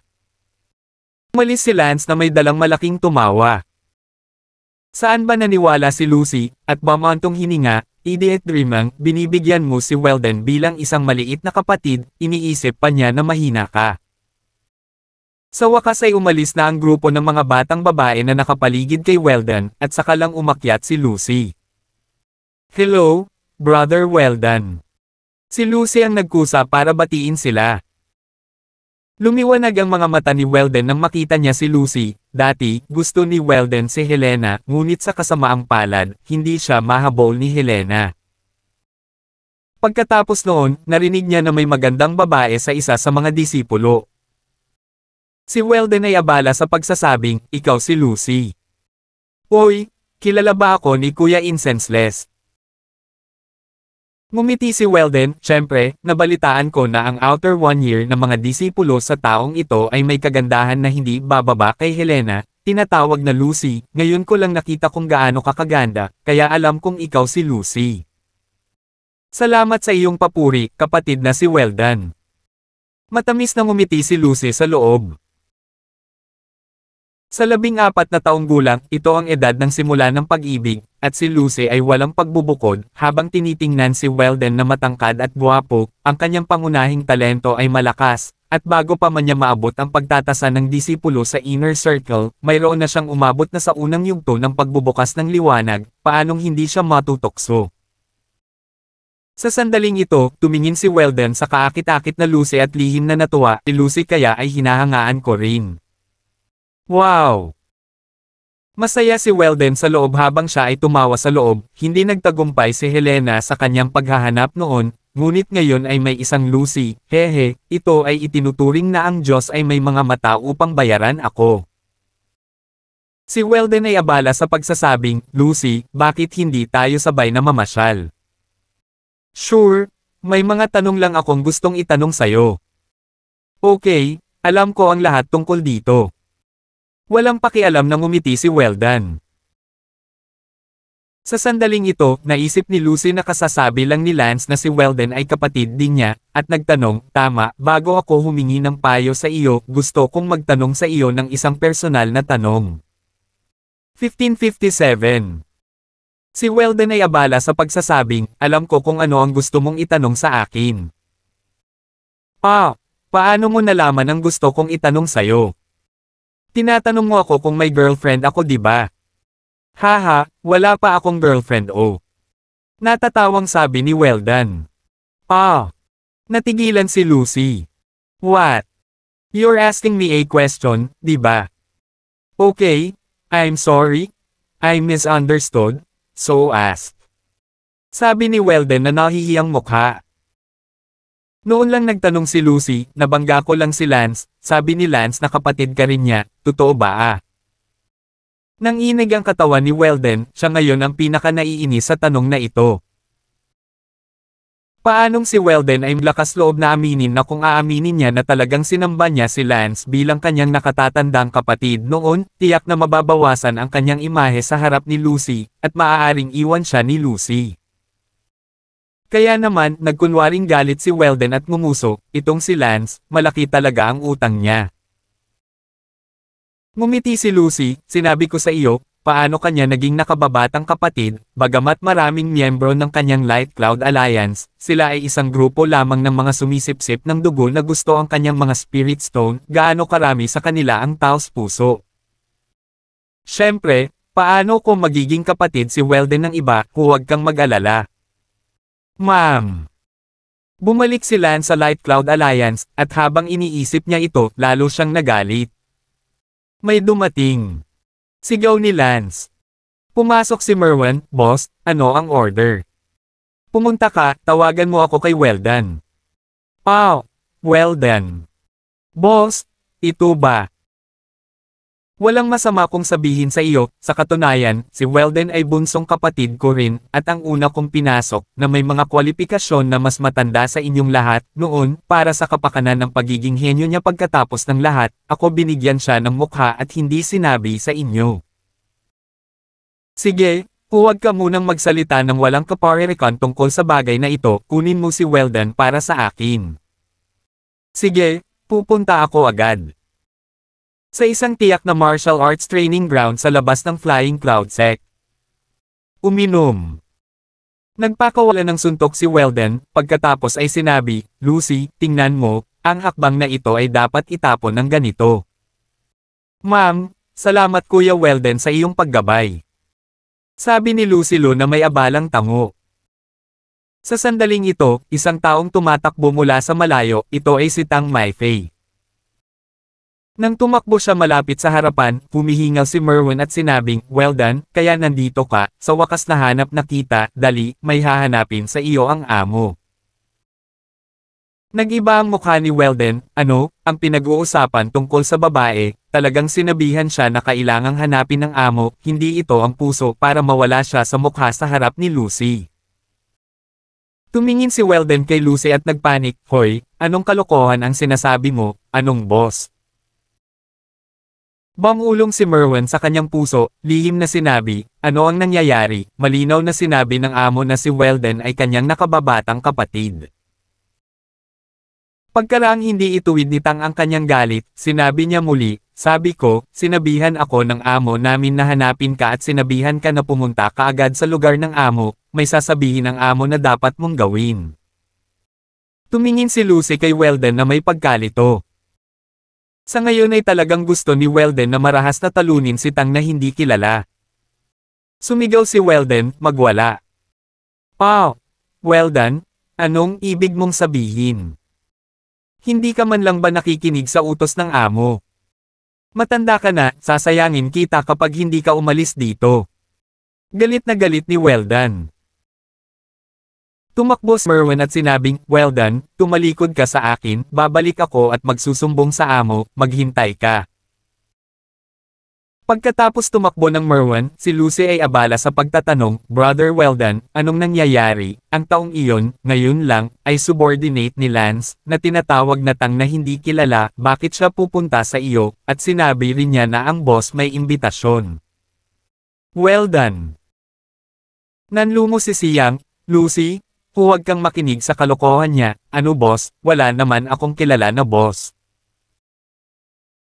Tumanggaw si Lucy, "Si Lance siguro ang sadyang dumating para kasuklam-suklam ka, si Lance ang taong pinakakilala ko, bago pa niya sinabi na aalagaan niya ako, naiinis ako sa loob ng ilang araw." "Ano?" Sinabi ni Lance na gusto kanyang takpan. Tumibok ang puso ni Weldon. "Oo, bakit sa tingin mo ang munting brat na ito ay napakamangmang sa kanyang sarili, isang 12 taong gulang na brat na wala pang buhok?" Sa puntong ito, biglang napagtanto ni Lucy na mali ang kanyang nasabi, "Oh my God, mga bastos na sumpa." Lumabas sa bibig niya, sa sobrang hiya niya halos mahiya siya sa sarili niya. "Pog! Mau!" Palihim na lumunok si Weldon, pagkatapos ay hindi sinasadyang tumingin ang kanyang mga mata sa isang lugar sa puso ni Weldon at sinabing, maaaring si Lucy ay 14 na taong gulang. Gulp! Palihim na lumunok muli si Weldon ngunit 16 na taong gulang, naunawaan niya ang lahat, kasama sila 12 taong gulang talaga maraming iba, kahit si Lucy, 14 na taong gulang ay ibang-iba rin kay Lance, ito si Lucy palagi isipin na si Lance ay walang iba kundi isang maliit na bata. "Sige, Kuya Weldon, salamat sa iyong paggabay. Ayos lang, babalik ka sa akin mamaya." "Aha, babalik muna ako. Ihahatid kita." "Hindi, babalik ako mag-isa." Lumakad palayo si Lucy. Tumingin si Weldon sa kanyang likod at sinabi sa kanyang puso, sa pagkakataong ito, hinding-hindi ko ito palalampasan, Lucy, maghintay ka, magiging girlfriend kita sa Flying Cloud Sect, sigurado.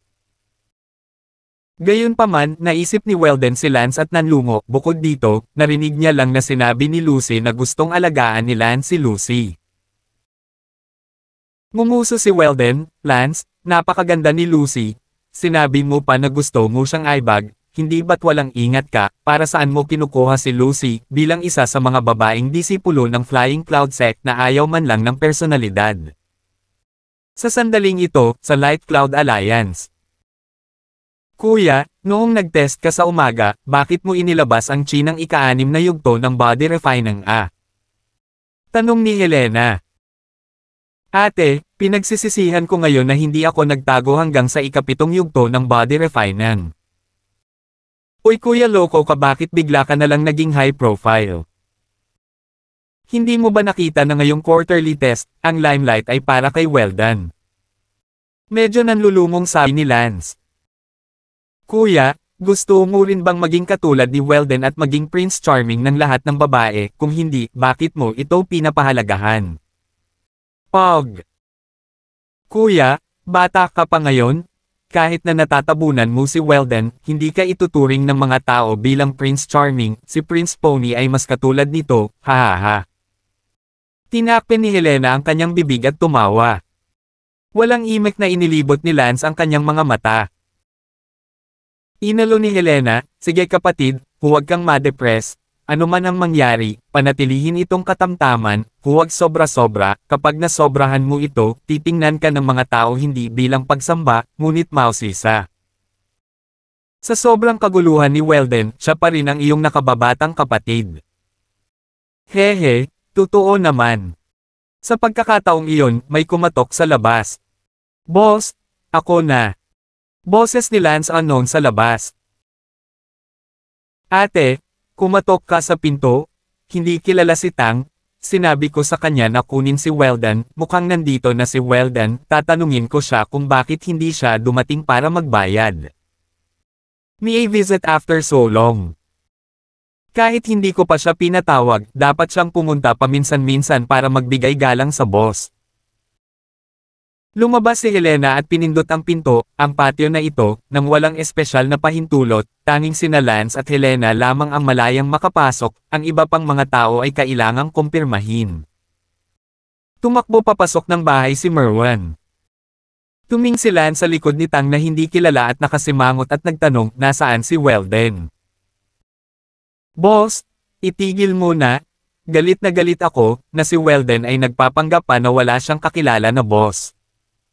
Si Merwan ay abala. 1558. Bahagyang kumunat ang mga kilay ni Lance at medyo mapaglarong ngumiti, sinasabi mo ba na hindi aaminin ni Weldon na siya ang aking nakababatang kapatid? Oo, boss, nagsisinungaling ka ba sa akin? Nga pala, nang matagpuan ko si Weldon, tinuturuan niya si Lucy ng martial arts. No wonder. Ngumuso si Lance.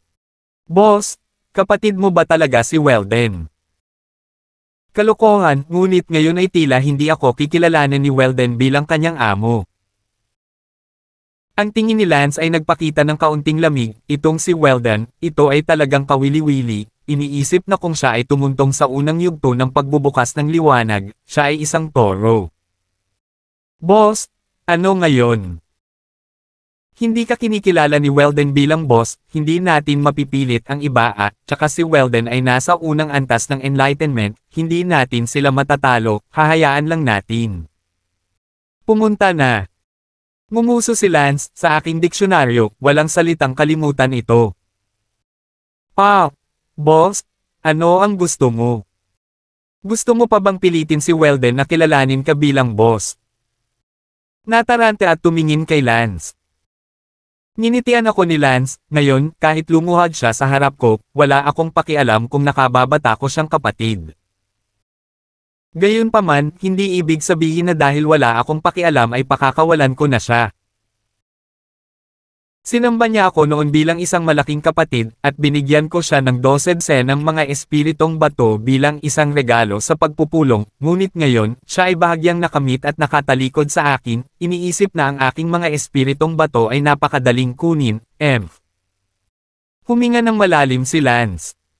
Boss, anong ibig mong sabihin? Walang pakialam na sinabi ni Lance, pagsisisihan ko siya. Sige, Merwan, bumaba ka muna at bigyang pansin ang bawat kilos ni Weldon sa lahat ng oras. Oo, boss.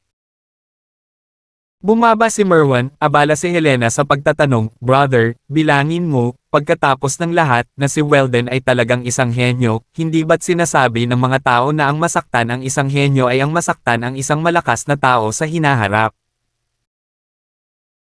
Mapanghimagsik na sinabi ni Lance, future strongman, ang kanyang munting buhay ay nasa aking mga kamay ngayon, ano ang hinaharap doon, bukod pa, gagawin ko lamang si Weldon na hindi makatingala sa hinaharap. Kinuha niya ang aking mga benepisyo noon, ngunit ngayon hindi man lang niya ako kikilalanin ng hindi man lang kumusta, sa tingin mo ba ako, si Lance, ay ganoon kadaling ay bully? Pwede. Sige ate. Ako na mismo ang magsosolve sa lahat ng problema, bumaba ka na rin muna, hindi pa na-refine ang anting-anting ngayon, kailangan ko nang simulan ang pagpino ng anting-anting. Umatras si Helena at sinimulang pinuhin ni Lance ang anting-anting, kahit na ang ugali ni Weldon ay kinasusuklaman ni Lance, hindi ito isang mahalagang bagay, kaya ipinagpaliban ito sa ngayon. Sa sandaling ito, sa quarters ni Weldon. Nag-aalalang naghihintay si Weldon. Ang dormitoryo na tinitirhan ni Weldon ay isa ring single room dahil siya ay dati nang nauna upang maging isang panlabas na disipulo ng Flying Cloud Sect. Naghintay si Weldon halos buong araw, ngunit hindi dumating si Lance. Ngumuso si Weldon, walang paraan na ang mga tauhan ni Lance ay hindi pa nagre-report kay Lance sa ngayon, si Lance ay hindi pa nakakarating, hindi siya dapat maglakas loob na lumapit sa akin. Naisip ni Weldon na si Lance ay hindi man lang nang ahas na magpakawala ng kahit isang umot-o, at naging medyo saplada at nahuhulog. Akala ko pagkatapos malaman ni Lance na hindi ko siya kilala bilang kuya ko, papatayin niya agad ako sa galit, pero kalahating araw na pala at wala ni isang umutot na binitawan, hahaha. Weldon tumawa ng malakas. Pagkatapos tumawa, bamantong hininga si Weldon, si Lance ay hindi nang ahas na lumapit at nagpakawala ng kahit isang umot-o, marahil ay nakita niya na ako ay tumuntong sa unang orden ng kaliwanagan, siya ay walang kapantay para sa akin, Lance, bagamat sinamba muna kita bilang kuya ko, ngunit ako ay isang. Dahil sa kaguluhan ng panahon, sana tumigil ka na dito, kung hindi, huwag mo akong sisihin sa pagiging bastos ko. At saka, si Lucy, babae ko siya, kung talagang maglakas loob kang mag-propose na panatilihin siya muli, huwag mo akong sisihin. Sa pagiging bastos. Tila maaaring magbago ang mga tao, pagkatapos makatanggap si Weldon ng hindi mabilang na mga pagtugis, ang kanyang puso ay nagsimulang lumaki, at ngayon ay wala na siyang pakialam kay Lance. Sa kasamaang palad, magkakamali siya, ang dahilan kung bakit hindi pa dumarating si Lance ngayon ay hindi dahil hindi siya naglakas loob na umutot, ngunit dahil hindi siya sineseryoso ni Lance, kay Lance, isang Weldon, ito ay isang napakaliit na karakter, upang linisin ang isang napakaliit na karakter, kung saan ay kailangan para sa kanya upang itaas ang isang pulutong. Natapos ni Lance ang pagsasanay ng 1,000 anting-anting pagsapit ng 2:00 o 3:00 ng hapon. Sa wakas ay nakapagpahinga na rin si Lance. May dumating. Sigaw ni Lance. Boss! Pagkatapos marinig iyon, abalang tumakbo si Tang Mumay, hindi alam ni Tang Mumay na ang anting-anting ni Lance ay siya ang gumawa, lahat maliban kay Helena ay nag-isip na binili ito ni Lance sa kung saan. Nagtanong si Lance, nga pala, ano ang ginagawa ng Weldon na iyon ngayon? Boss! Buong araw ko siyang pinangangasiwaan ayon sa mga tagubilin mo, at ayon sa ulat na kakabigay lang ng scout, si Weldon ay tila ipinagmamalaki niya ang kanyang sarili nang makitang hindi mo siya inistorbo, akala mo wala kang lakas ng loob na sundan siya. Ngumuso si Lance sa tulala na tono, hindi ko pa siya naaalagaan. By the way, boss, iniulat din ng scout na si Weldon ay nakipag-date kay Lucy para panoorin ang buwan ngayong gabi sa kagubatan ng kawayan sa likod ng bundok. Ano? Nakipag-date kay Lucy para panoorin ang buwan. Ano ang makikita sa buwan? Oo, pero hindi pa namin alam kung sasagutin ni Lucy. Nakaramdam ng kalungkutan si Lance sa kanyang puso, bagaman hindi kailanman naisip ni Lance na habulin si Lucy bilang kasintahan, naisip niya man lang na panatilihin siya, at kung posible sa hinaharap, posible rin siyang gawing kasintahan. Sa kasamaang palad, sinadya ang nalalaglag na bulaklak at walang humpay ang agos ng tubig. Kung talagang pumayag si Lucy na makita ang buwan kasama si Weldon, hindi na siya hinamak ni Lance. Bigyang pansinin kung pumayag si Lucy na sumama kay Weldon upang makita ang buwan. Oo, boss. Nakaramdam ng panghihinayang si Lance nang maalala niya ang katawan ni Lucy. Ngunit kung talagang napakamura niya kaya pumayag siyang pumunta sa kagubatan ng kawayan upang makita ang buwan pagkatapos lamang ng kanyang unang araw ng pakikipag-ugnayan kay Weldon, hindi na kailangan pang maawa sa kanya. Sa gabi, dumating si Merwin upang mag-ulat, boss, ang pinakabagong balita mula sa mga scout. Sabihin mo. Hindi pumayag si Lucy na pumunta sa kagubatan ng kawayan upang makita ang buwan, ngunit sinabi ni Weldon na hihintayin niya siya sa kagubatan ng kawayan buong gabi. Hindi ba't si Lucy ay sobrang bilib kay Weldon? Bakit hindi ka tumingin sa buwan? Hindi ko alam ang tungkol dyan, ngunit gayon pa man, nang makatanggap si Lucy ng mensahe mula kay Weldon, tinanggihan niya ito. Pagkatapos ay hindi sumuko si Weldon, kaya sinabi niyang maghihintay siya sa kagubatan ng kawayan ng isang gabi.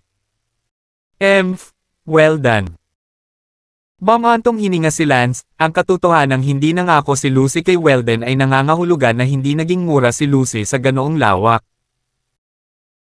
Boss, bagaman tumanggi si Lucy na tumingin sa buwan, sinabi rin ni Weldon na hihintayin niya siya sa kagubatan ng kawayan magdamag. Sa hating gabi, magagalaw ba si Lucy at pagkatapos ay pupunta sa kagubatan ng kawayan a? Itinuro ni Lance, patuloy na bigyang pansin, kung si Lucy ay hindi nakapunta roon buong gabi, nangangahulugan iyon na mayroon pa siyang kaligtasan. Yes, boss. Agad na pinangunahan ni Merwin ang order. 15:59. Maagang natulog si Lance, ngunit sa kasamaang palad, hindi na siya kasama ni Helena sa iisang kwarto, medyo malungkot si Lance. Kinaumagahan, dumating si Merwin upang magulat, boss, ayon sa pinakabagong balita mula sa mga scout, kagabi ay talagang hinintay ni Weldon si Lucy sa kagubatan ng kawayan buong magdamag, hanggang sa madaling araw, hindi nagpakita si Lucy, si Weldon ay mukhang naliligaw. Ngumuso si Lance, sobrang tinansya ni Weldon ang kanyang kagandahan. Boss, pinapansin na ba natin siya pero walang ginagawa?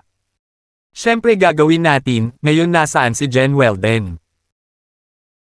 Ayon sa ulat ng scout, umalis si Weldon sa kagubatan ng kawayan at tumungo sa dormitoryo ni Lucy. Nga pala, ang dormitoryo ni Lucy ay hindi malayo sa likod ng single room na tinitirhan mo noon, nakatira din si Lucy sa isang single room. Pero na, oras na para linisin si Weldon na tumalikod sa kanyang salita ngayon. Pagkasabi noon, lumabas si Lance ng bahay. Maraming tao ang dinala ni Lance, Mifa lang ang dinala niya, kahit si Helena. Silang dalawa, sina Lance at Merwin, ay dumating sa labas ng single room ni Lucy at matagal nang nakita si Weldon na nakatayo sa harap ng pinto ng single room ni Lucy, sumisigaw, Lucy, nandyan ka ba? Darating. Maya-maya, binuksan ni Lucy ang pinto at lumabas. Nakita ni Lucy si Weldon na nababalot ng hamog at nagtanong, Brother Weldon, bakit ka nababalot ng hamog? Bahagyang nadismaya si Weldon nang makitang hindi pa rin alam ni Lucy kung bakit, ngunit nagawa niyang ngumiti, Lucy, nakalimutan mo ba? Hiniling ko sa iyo na tumingin sa buwan kagabi, ngunit tumanggi ka, kaya nagkaroon ako ng isa pa. Message sent to you that I would wait for you all night in the bamboo forest. So, hinintay kita buong gabi sa bamboo forest at kababalik lang. Tinakpan ni Lucy ang bibig niya, parang nakalimutan niya. Paumanhin, Kuya Weldon. Ayos lang, Lucy, may gusto akong sabihin sa iyo. Anong klaseng salita? Yuki, baka na in love ako sa'yo. Ah, Kuya Sentlas, ako. Ano, Rainbrook, hindi mo ba ako gusto? Ako. Lucy, alam kong gusto mo rin ako, tama, sabay tayo.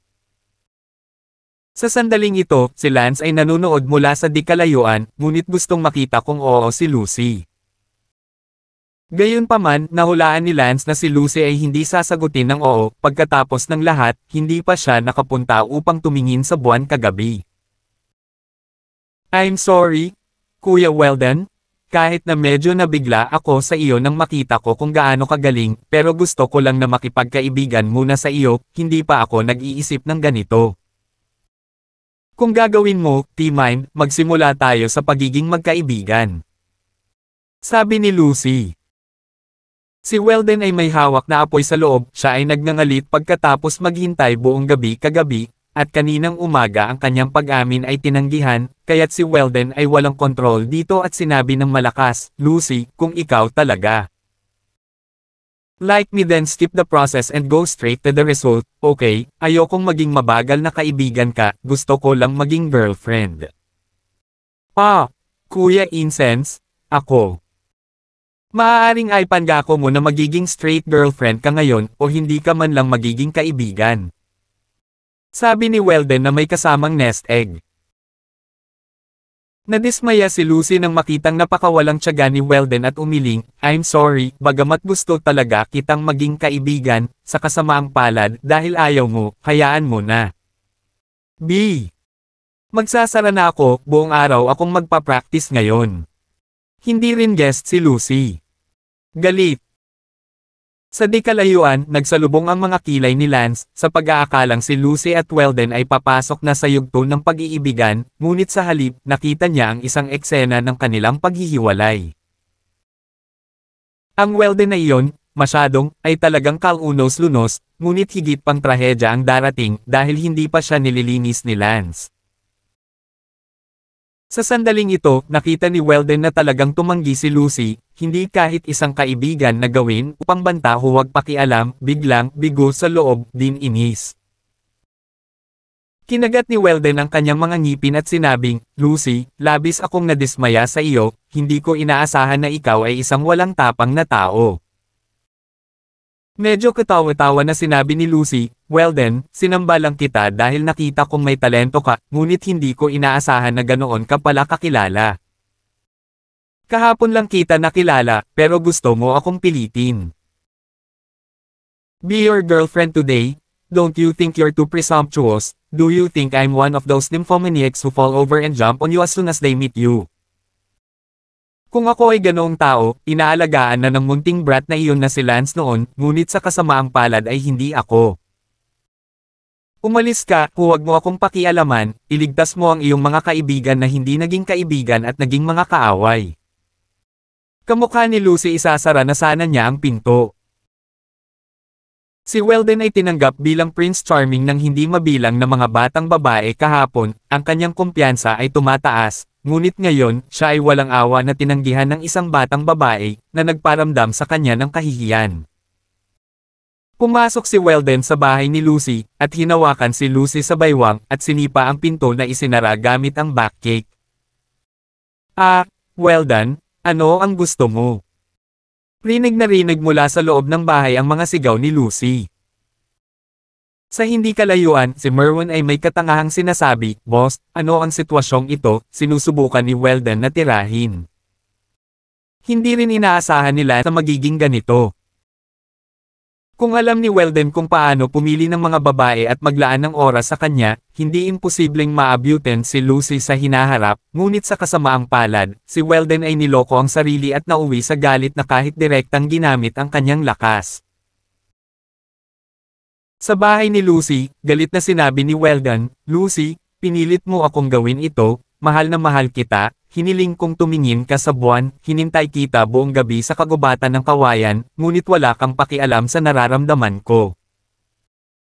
Nung nakita kita kaninang umaga, nagpipigil ako ng maraming hinaing, akala ko sobrang hihingi ka ng tawad at magsasorry sa akin, pero wala ka. Pilit kong ipinagtapat sa'yo, at tumanggi ka pa nga, binyantaan pa kita na hindi man lang kaibigan, pero hindi ka man lang nag-iisip, tumanggi ka. Lucy, lahat ng ito ay dahil pinilit mo ako. Idiniin ni Weldon si Lucy sa kama, hindi makagalaw, umiyak sa takot si Lucy, hindi ko akalain na magiging ganito si Weldon, gaano siya kaiba kay Rohan, na humahabol sa kanya noon. Weldon, bitawan mo ako, ano ang gusto mong gawin sa akin? Lucy, kapag naluto na ang hilaw na kanin, pipiliin mong makasama ako. Weldon, ipinapayo ko sa iyo na huwag gumawa ng kahit ano. Lucy, I'm sorry kung kailangan kong maging ganito dahil gusto kita ng sobra. Sa sandaling ito, sa labas ng pangunahing gate. Boss, gusto mo bang pumasok? Kung hindi tayo papasok, madudumihan si Lucy. Sabi ni Merwin sa sandaling kirot ng laman.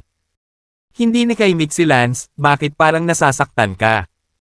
Kalokohan, ang ganda ng babae na yan, hindi sayang ang spoiled mo ng ganyan. Sinabi ni Lance, magandang hayaang matuto ng leksyon si Lucy, gawin natin ito pagkatapos na ma-spoil si Weldon. Boss, mag-isip ka ng 2 beses, bagamat kinasusuklaman mo si Lucy dahil naaakit siya kay Weldon, pero, isang tibok lang ng puso, pagkatapos ng lahat, hindi ka pumayag na makita ang buwan, at hindi ka rin pumayag na maging kay Weldon. Girlfriend well.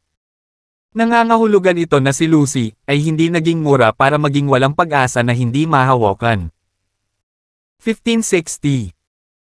Noon lang tumango si Helena, kung ganoon, para sa kapakanan mo, ililigtas ko siya minsan, at ipapakilala ko siya sa iyo mamaya. Ano? Ipakilala mo siya sa akin. Oo, ayoko pa rin. Pagkatapos sabihin iyon, sinipan ni Lance ang pinto ng malakas at naglakad sa loob ng courtyard. Sa sandaling ito, kinaladkad na si Lucy papunta sa maliit na cottage sa gitna ng courtyard, at naririnig pa rin sa bahay ang tunog ng paghihirap ni Lucy. Sinabi ni Lance kay Merwin, hintayin mo ako sa labas. Huwag mong hayaang makita ko kung paano mo nililinis si Weldon. Ano bang makikita, gamit lang yung immobilization charm tapos bugbugin mo, lumabas ka. Yes, boss. At ubiling lumabas si Tang na hindi kilalang tao. Hindi pinapasok ni Lance si Merwin dahil natatakot siya na baka napunit na ang damit ni Lucy at nakitang hindi siya dapat makita, tutal babae naman siya, give her face. Noon lamang sinipa ni Lance ang pinto ng maliit na bungalow. Nakita kong itinutulak ni Weldon si Lucy pababa sa kama at sinimulang punitin ang blouse ni Lucy. Ang blouse ni Lucy ay napunit na ng ilang siwang. Kung dumating si Lance pagkaraan ng ilang hakbang, ang blouse ni Lucy tiyak na mapupunit, masisiwalat ang kanyang puting balat, at kahit nakakaiba sa mga babae. Sino? Nakita ni Weldon na may pumasok, at tumangala at sumigaw. Tumingin si Lucy sa pasukan na may luha sa kanyang mukha at nakitang si Lance iyon at sumigaw sa gulat, Lance, iligtas mo ako. Tumingin si Lance kay Lucy at ngumuso, I deserve it. Lance, Hindi alam ni Lucy kung ano ang sasabihin at tumingin kay Lance na may nagdarasal na mga mata, sa oras na ito, tanging si Lance lang ang kaya niyang ipagdasal. Bamantong hininga si Lance, bakit hindi mo ako tawagin ngayon na maliit na bata? Binitawan ni Weldon si Lucy sa sandaling ito at marahas na sinabi, Lance, nang ahas kang guluhin ang aking magandang kapalaran. Sinamantala ni Lucy ang pagkakataong magtago sa sulok, mahigpit na tinakpan ang kanyang damit na napunit ng kaunti, na may nakakaawa sa kanyang mukha. Tumingin si Lance kay Weldon at ngumisi, Weldon, sa tingin mo interesado akong abalahin ang iyong mabubuting gawa, nagkakamali ka, hindi ako narito para gambolain ang iyong mabubuting gawa, nandito ako para mag-ingat. Sa iyo, ikaw ay walang utang na loob na anak ng isang asong babae. Ilang buwan na ang nakalilipas, lumuhad ka sa aking paanan at tinawag akong kuya, binigyan kita ng 12 ng mga espiritong bato bilang regalo, ngunit hindi ko akalain na ipagmamalaki mo ng kaunti. Tagumpay ngayon na maaari mong kalimutan ang tungkol kay kuya. Nang marinig ni Lucy ang mga salita ni Lance, natigilan siya, hindi kaya. Sinamba ba talaga ni Yan Weldon si Lance bilang kanyang kuya? Nang malaman ang resultang ito, ang imahe ni Weldon sa imahe ni Lucy ay nahulog sa ilalim ng lambak, salamat sa katotohanan na sinamba niya siya noon at naisip na mas makapangyarihan pa siya kaysa kay Lance, ngunit hindi niya inaasahan na siya pala. Nilinis na ni Lance. Si Lucy ay abala sa pagsasabing, Lance, mag-ingat, bagamat sinamba niya ang iyong kuya noon pa man, siya ay nasa unang yugto ng Enlightenment ngayon. Ngumuso si Lance, Lucy, sa tingin mo ba kailangan ko ang iyong alalahanin? Manahimik ka, Weldon, na kahit unang yugto bukas na liwanag sa iyong mga mata, ay isang piraso lamang ng tae sa aking mga mata. Ngumisi si Weldon, Lance, napakabaliw, mabuti, gusto kong makita kung paano ka, isang body tempering stage, ay maaaring manalo sa akin. Gamit ang Heavenly Thunder Fist na pinagsanayan mo noon hanggang sa ika-10 antas. Sana. Pagkatapos sabihin iyon, hinampas ni Weldon si Lance gamit ang palad ni Weldon, na hindi alam kung anong uri ito ng palad, ay napakalakas. Ngunit sa sumunod na segundo, nabigla ito kina Weldon at Lucy. Ito ay hindi lamang isang oras, ito ay isang oras din bago tayo makarating sa ilalim ng usapin, sabi niya.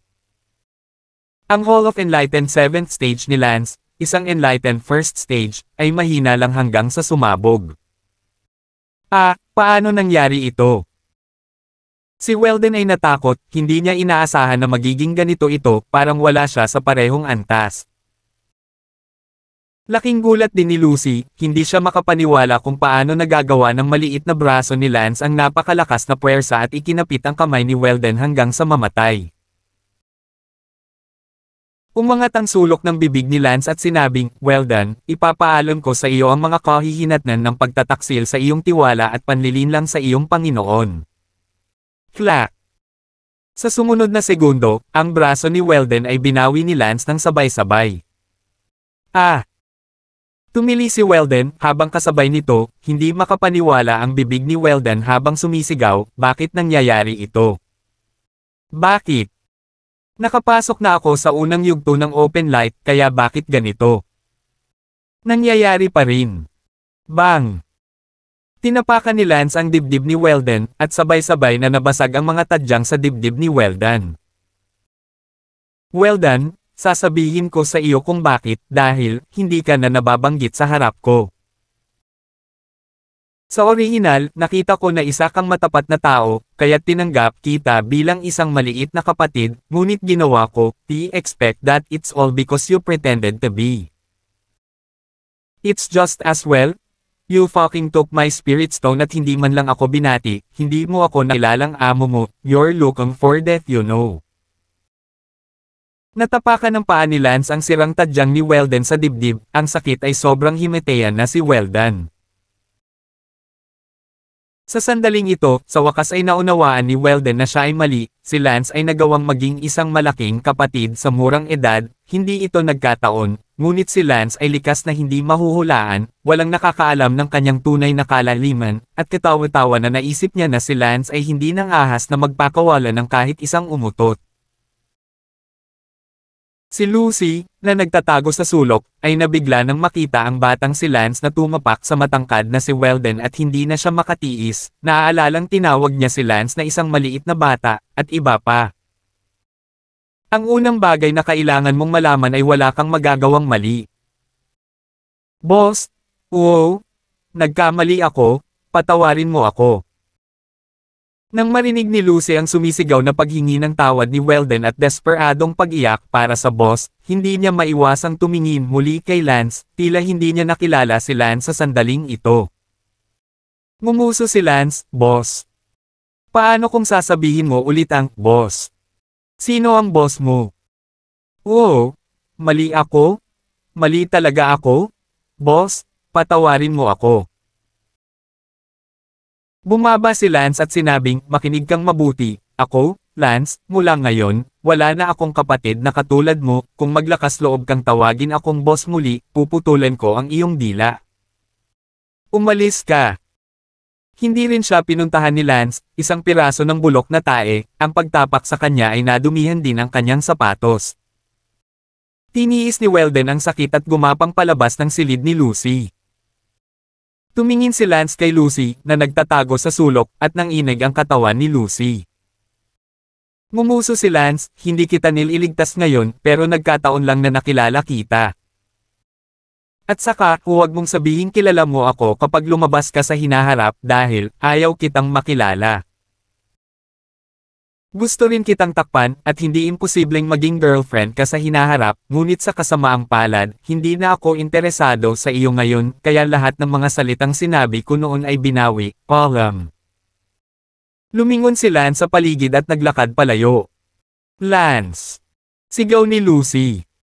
Hindi man lang lumingon si Lance. Forget what they doing, keep on doing.